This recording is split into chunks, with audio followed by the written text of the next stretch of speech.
ஆரோக்கியமும் அறுசுவையும் சங்கமிக்கும் மாபெரும் FMCG எக்ஸ்போ அண்ட் ஃபுட் பஜார் 2025 நாள் டிசம்பர் 26, 27 மற்றும் 28 தேதிகளில். இடம் சென்னை ட்ரேட் சென்டர், நந்தபாக்கம். அனைவரும் வருக. அனுமதி இலவசம்.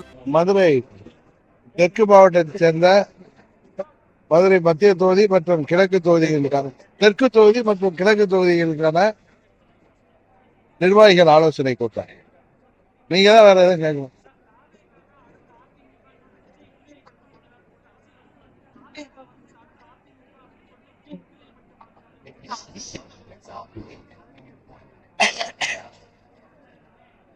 இந்த கேள்விக்கு முதல்ல நான் சிலதை சொல்லிடுறேன். இப்ப அரசியல் ரீதியா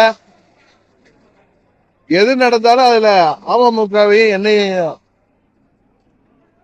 அதுல தொடர்புபடுத்தி பேசுவதே இப்ப அரசியல் நோக்கர்களுக்கும் டிபேட்டுங்கிற பேர்ல இன்றைக்கு தொலைக்காட்சிகள்ல நடக்கிற டிபேட்டுகள்ல என்ன சேர்த்துவாங்க. இது அண்ணன் செங்கோட்டையன் அவராக முடிவெடுத்து ஒரு சீனியர் நிர்வாகி அவரை கட்சியை விட்டு நீக்கிட்டாங்க. அவர் தாவேக்கா போனா நான் தான் துண்டு விட்டேன்னாங்க. அதே மாதிரி இப்ப 2 நாட்களுக்கு முன்பு அண்ணன் OPS அவர்கள் ஒரு முடிவெடுத்து அவர்கள் கட்சியில எல்லாம் பேசி எடுக்கிறாங்க. அதுவும் டிடிவி தினகரன் தான் சொல்லி அவர் அப்படி கொண்டு வச்சாங்கன்னு சொல்லி ஒரு ரூமர் இருக்கிறதா சொன்னாங்க. இன்னும் பார்த்த நேரத்துல நான் கொஞ்சம் ஃப்ரீ டைம் இருந்துச்சு, தொலைக்காட்சியில இந்த டிபேட்ல அதுல கலந்துக்கிறவங்க வேணா யாரோட பின்னணியிலையோ ஏதோ ஒரு காரணத்துக்காக வந்து உட்கார்ந்து ஏதோ பேசுறாங்க. ஒரு தொலைக்காட்சியில நெறியாளராக இருப்பவர்களே, நடுநிலையா இருக்க வேண்டியவங்கள OPS அறிவிச்சுட்டாரு, டிடிவி ஏன் அறிவிக்கல அப்படின்னு கேட்கிறாங்க. அது அவசியம் இல்லையா? நான் இன்னைக்கே அறிவிக்கணும், அண்ணன் OPS ஒரு முடிவு எடுத்ததுனால நான் அடுத்த நாள் எடுக்கணும். இன்னும் அப்படிதான் NDAல இருந்து அண்ணன் OPS வந்து அவர் வெளியேறி பல மாதங்கள் கழித்து தான் நாங்க முடிவெடுத்து வந்தோம். அதனால அம்மா மக்கள் முன்னேற்ற கழகம் எப்பொழுது முடிவெடுக்க வேண்டும் என்பதை நாங்கள் தான் முடிவு செய்வோம். நாங்கள் விரும்புகிற கூட்டணிக்கு தான் செல்ல முடியுமே தவிர எங்களை அவர்கள் ஏற்றுக்கொள்வார்கள் என்றெல்லாம் நீங்க யாரும் எதிர்பார்த்தா அப்படி கிடையாது. நாங்கள் எங்களுக்கு எங்களது தகுதியான வேட்பாளர்களுக்கு தேர்தலில் போட்டியிட வாய்ப்பளிக்கின்ற கூட்டணிக்குத்தான் நாங்கள் செல்ல இருக்கிறோம். அதை சொன்ன தை மாதத்துல அம்மா அவர்கள் பிறந்த நாளுக்கு முன்பாக அறிவிக்க வாய்ப்பு இருக்கு. ஏன்னா தேர்தல் அறிவிப்பு எனக்கு தெரிந்து கடைசி பிப்ரவரி அல்லது மார்ச் தான் வருது. அதனால எங்களுக்கு we have enough time to decide and take decision. அதனால யாரோ ஒருவர் எல்லாம் சேர்ந்து என்ன நீங்க வந்து நீங்க ஏன் முடிவெடுக்கல அப்படின்னு ஒரு நெறியாளரே ஒரு தொலைக்காட்சியில கேட்பது எப்படி நியாயமா இருக்கும்? அதனால இன்னொரு கட்சி பேசுறதை பத்தி அரசியல் நோக்கர்கள் சொல்றதுக்கெல்லாம் நான் பதில் சொல்ல வேண்டிய அவசியம்.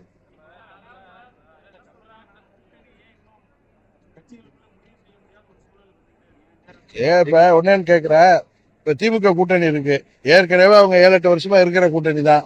அங்க தொகுதி பங்கீடு எல்லாம் முடிஞ்சு சுமூகமா அறிவிச்சிட்டாங்களா? கேக்குறேன் சார். இப்ப புதுசா கூட்டணிக்கு போறப்ப இப்ப நாங்க ஒரு கூட்டணிக்கு போறோம்னா எங்களுக்கு எத்தனை தொகுதிகள் என்பதை உறுதிப்படுத்தி விட்டு தான் நாங்க புதிதாக அந்த கூட்டணிக்கு செல்ல முடியும். கரெக்டா? ஆனா ஏற்கனவே ரொம்ப பலமாக இருக்கிற ஒரு கூட்டணின்னு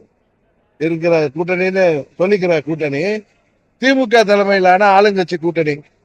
அங்க என்ன முடிவெடுத்திருக்கிறார்கள்?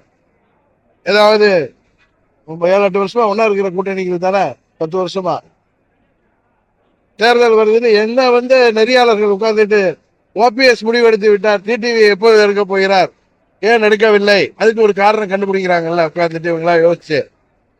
அவர்கள்ட்ட கேட்கிற திமுக கூட்டணிக்கு இன்னும் இத்தனை பலமான கூட்டணிங்கிறாங்க, 10 வருஷமா இருக்காங்கிறாங்க, கொள்கை ரீதியான கூட்டணிங்கிறாங்க. அதுல காங்கிரஸுக்கு முடிவாகி விட்டதா? சகோதரர் திருமாவளவன் அவர்களுக்கு எத்தனை தொகுதி என்பது முடிவாகி விட்டதா? கம்யூனிஸ்ட் கட்சிகளுக்கு எவ்வளவு தொகுதி என்பது முடிவாகி விட்டதா? மதிமுகவுக்கு எத்தனை தொகுதிகள் என்பது முடிவாகி அவர்கள் அறிவிப்பார்களா? அவர்கள் அறிவிக்கல. இன்னும் ஏற்கனவே கூட்டணியாக இருப்பவர்களே அறிவிக்காத பட்சத்துல நாங்கள் சொல்றோம், நாங்கள் எங்களை மதித்து நாங்கள் அந்த கூட்டணிக்கு வர வேண்டும் என்று இன்றைக்கு தமிழ்நாட்டில் கூட்டணிக்கு தலைமை தாங்குகிற கட்சிகளும், நான் சொல்றதை நீங்க புரிஞ்சுங்க, நான் கிளியரா சொல்றேன், தமிழ்நாட்டில் இன்றைக்கு இருக்கிற கூட்டணிகளுக்கு தலைமை தாங்குகிற கட்சிகளும், கூட்டணியை உருவாக்குவதற்கு முயற்சி செய்கிற கட்சிகளும் அந்த கூட்டணிக்கு நாங்கள் வர வேண்டும் என்று எங்களை அழைப்பது உண்மை. நாங்கள் இன்னும் முடிவெடுக்கவில்லை. இதுதான் அந்த ஊடகத்தில் டிபேட் நடத்துறவங்களுக்கு சரி, நெறியாளர்களுக்கு சரி, எங்களை நீங்க கட்டாயப்படுத்தாதீங்க. நீங்க இன்னொரு டிபேட் நடத்தி அதே தொலைக்காட்சியில ஆளுங்கட்சியான திமுக கூட்டணிக்கு எத்தனை தொகுதி ஒதுக்கப்பட்டு அவங்க சுமூகமாக 2026 தேர்தலுக்கு அவங்க கூட்டணியை அறிவிக்கட்டும். அதற்கு பிறகு நாங்கள் எந்த கூட்டணிக்கு செல்கிறோம் என்பதை நாங்கள் சொல்கிறோம் உங்களுக்கு இந்த இடத்துல சொல்ல விரும்புகிறோம்.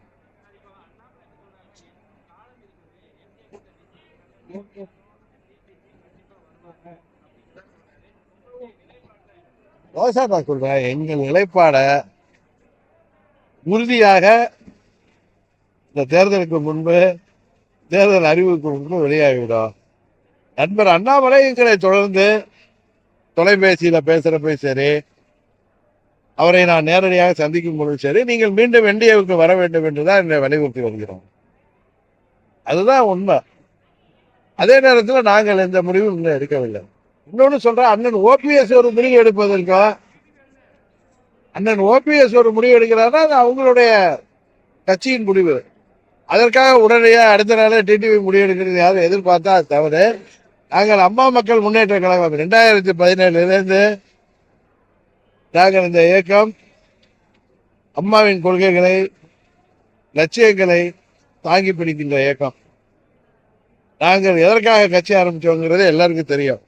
அதனால எங்கள் தொண்டர்களும் எங்கள் நிர்வாகிகளும் எங்களது வாக்கு வங்கியும் ஏற்றுக்கொள்கிற ஒரு கூட்டணியை உறுதியாக நாங்கள் செல்கிறோம்.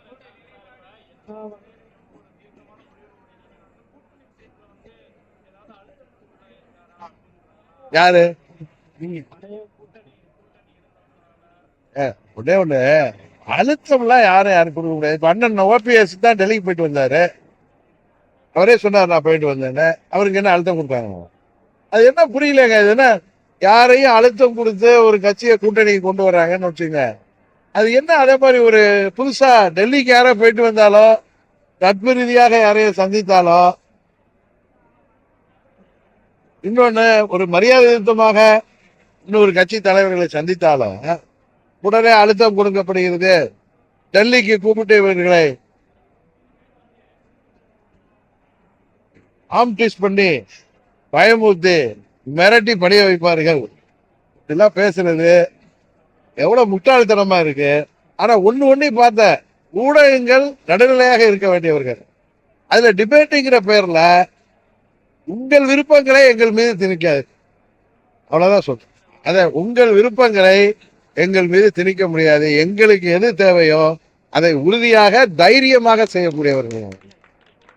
தைரியமாக செய்வோம்.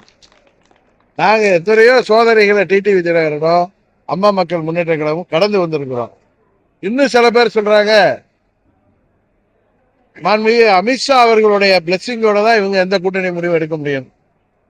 இதே மாதிரி முட்டாள்தனமான பேசுறவங்களுக்கு அவங்களுக்கு பின்னாடி எதுக்க யாரோட டிபேட் உட்கார்ந்து அதில் நடுநிலையாளர்களை தாண்டி யாருடைய சப்போர்ட்ல யாருடைய பேக்கிங்ல உட்கார்றாங்க, யாருடைய பேரோல்ல இருக்காங்கிறது எல்லாருக்கும் தெரியும். அதுல அவர்களும் சரி, எங்கள் மீது நீங்கள் என்னதான் சேற்றை வாரி இறைத்தாலும் உங்கள் ஆசைக்கு நாங்கள் முடிவெடுக்க மாட்டோம். நீங்கள் எதை விரும்புகிறீர்கள் என்பதை அவர்கள் பேசும்போதே தெரியும். அதை நாங்கள் செய்ய போவதில்லை. எங்களுக்கு எது தேவையோ அதை தான் செய்வோம்.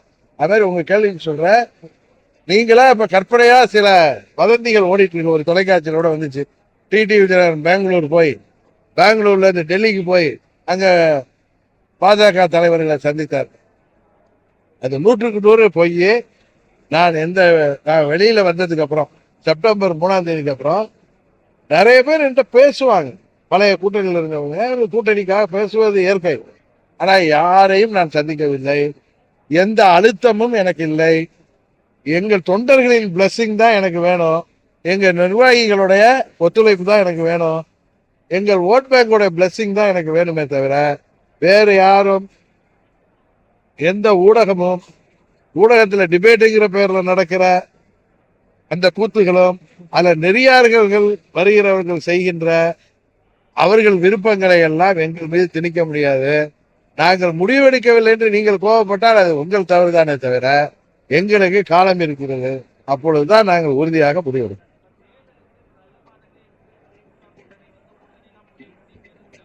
சார் உடனே தப்பா சொல்றீங்க. திமுக கூட்டணியில தொகுதி பங்கீடு முடிஞ்சிட்டா அதுக்கு பதில் சொல்லுங்க. அப்புறம் நான் எந்த கூட்டணிக்கு வரேன்னு உங்கள்கிட்ட சொல்றேன். சார் சார்,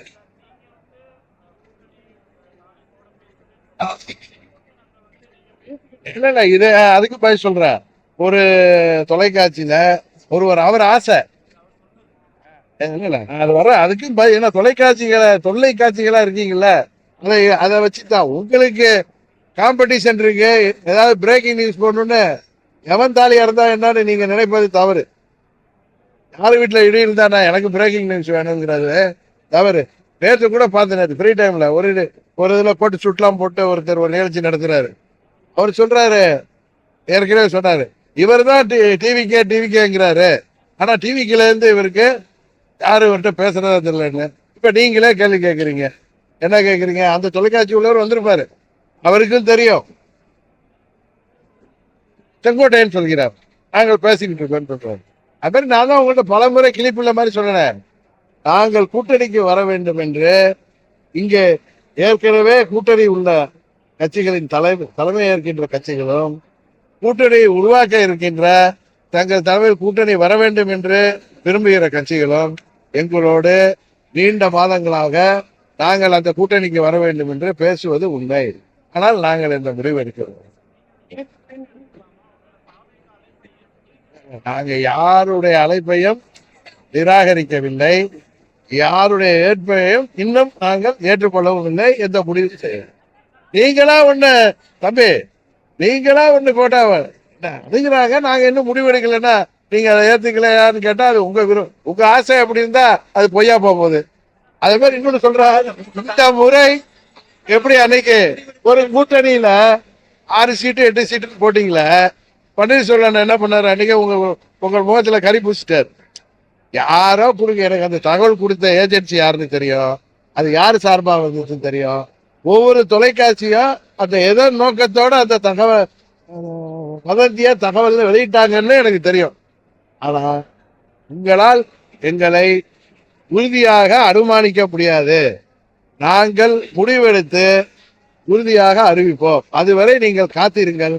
இதெல்லாம் நீங்க எங்களை பின்னாடி இன்னொரு தொலைக்காட்சியில பேசுறாங்க, நாங்க ஏதோ ஹைப்ல வச்சுக்கணுங்கிறதுக்கா ஏஎம்எம்கே டெய்லி லைம் லைட்ல இருக்கணுங்கிறத. நாங்க லைம் லைட்ல இருக்கணுங்கிற விரும்புறதுலாம் இல்லை. ஊடக நண்பர்கள் வர்றப்ப நாங்க மரியாதை கொடுத்து சந்திக்கிறோம். இப்ப இல்ல 17ல இருந்து.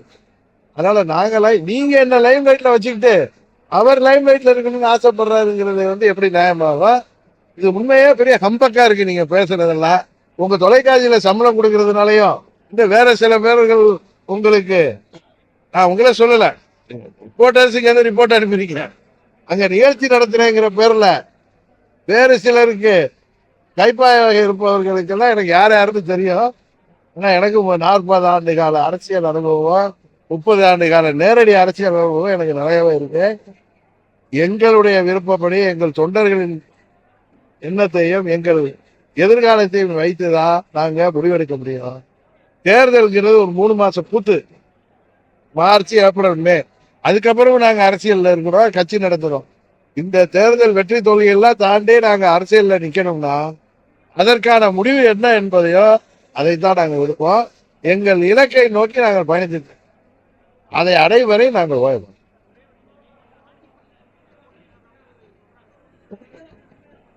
சார், நான் உண்மையாவே தேர்தலில் போட்டியிடுறதா வேணாமான்னு முடிவெடுக்கணும். ஒருவேளை முடிவெடுத்தால் நான் உங்கள்கிட்ட சொல்றேன். ஆண்டிப்பட்டிக்கு நேற்று நான் வந்தது, இந்த நிர்வாகிகள்லாம் தலைவர் சிலைக்கு அங்க வந்து மாலை பண்ணிருந்தாங்க. நானும் ஏற்கனவே சிவகங்கைக்கு மீட்டிங் வந்ததுனால சென்னைக்கு செல்ல வேணாம்.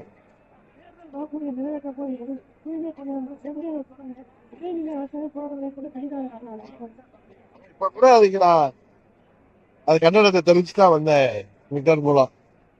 இங்க தேர்தல் வாக்குறுதி என்ன 331 நினைக்கிறேன். அதுல சம வேலைக்கு சம ஊதியம் வழங்கப்படும்னு இன்றைக்கு முதல்வராக இருக்கிற திரு ஸ்டாலின் அவர்கள் எதிர்கட்சி தலைவர் இருந்தப்ப அந்த வாக்குறுதி கொடுத்தாரு. அதை சொன்ன அன்னைக்கே ஆணைப்பட்டு நீங்க கேட்டப்ப அவர்கள் அறிவித்த முக்கியமான கோரிக்கைகளை 80% நிறைவேற்றவில்லை. 24 எப்படியோ அவர்களுக்கு மக்கள் வாக்களித்து விட்டார்கள்.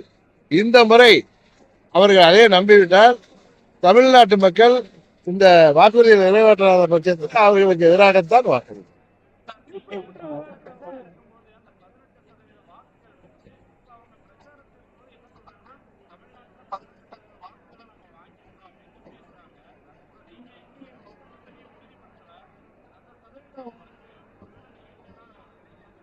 ஊடகத்துல டிபேட் பண்றாங்களா மேதைகள், அவங்கள்ட்ட கேளுங்க சார். அவங்கள்ட்ட கொடுங்க, சப்ஜெக்ட் பேசுவாங்க.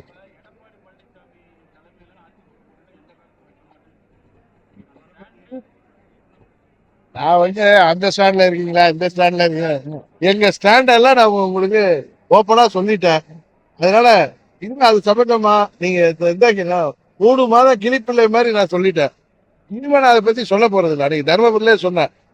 அதையே அரசியமாகவே அரைக்க வேணாம், எங்கள் கூட்டணி முடிவான பிறகு உங்களுக்கு சொல்றேன். ஏற்கனவே சொல்லிட்டேங்க. நீதிமன்றங்களோ அரசாங்கங்களோ மக்கள் அமைதியாக இருப்பதற்கு அமைதி பூங்காவாக இருக்கிற தமிழ்நாட்டில் கடவுளின் பெயரால, ஜாதியின் பெயரால, மதத்தின் பெயரால எந்த ஒரு அமைப்போ அரசியல் இயக்கமோ, அம்மா மக்கள் முன்னேற்ற கழகம் உட்பட அதை மக்கள் பொது அமைதிக்கு எதிராக யார் செயல்படுவது, நீதிமன்றங்களும் அரசாங்கங்களும் அதில் கவனமாக இருக்க வேண்டும் என்பதுதான் எங்களுடைய நிலைப்பாடு.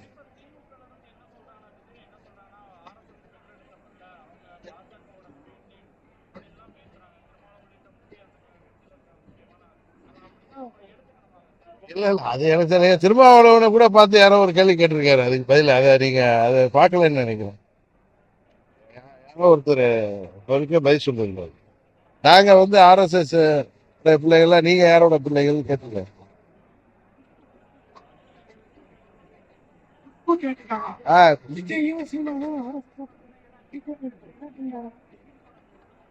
அதான் அவங்களே கேட்டிருக்காங்களா, என்ன போய் எதுக்கு கேட்டுட்டு இருக்கோம்.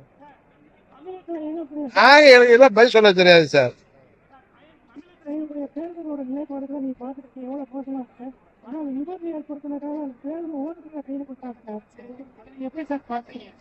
அரசாங்கம் பொறுப்பேற்கணும். பாவம் அந்த பேர் அவர் ஸ்கேப் போட் ஆகியிருக்காங்க. அதுக்கு அமைச்சராக இருப்பவர்கள், அந்த துறை அதிகாரிகள் எல்லாரும் தான் பதில் சொல்லணும். அரசாங்கம் எல்லாம் தான் பதில் பொறுப்பு.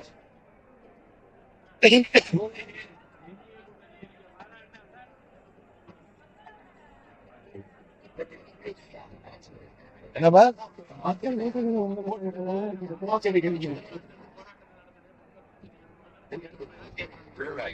போராட்டங்கள் எதுக்கு தேவையா இல்லம்மா? இல்ல நீங்க அப்படி சொல்றீங்க. ப்ரொடெஸ்ட் பண்றது ஒண்டிதான் மக்கள் பிரச்சனைகளை எடுத்து செல்றதுக்கான ஒரே வழி அப்படி கிடையாது. எதுக்கு தேவையானவற்றுக்கு நாங்க பொறுத்தது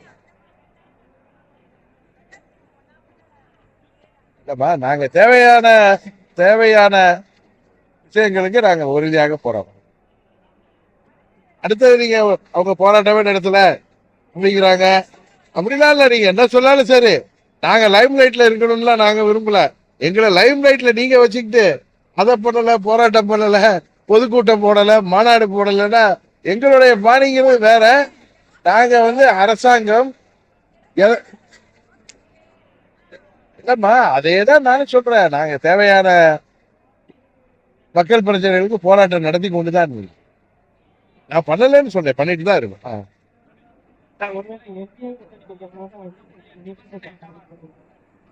நான் எந்த கூட்டணியும் முடிவே பண்ணலங்க. அப்படி வரப்ப அந்த நிபந்தனைகளை சொல்றேன்.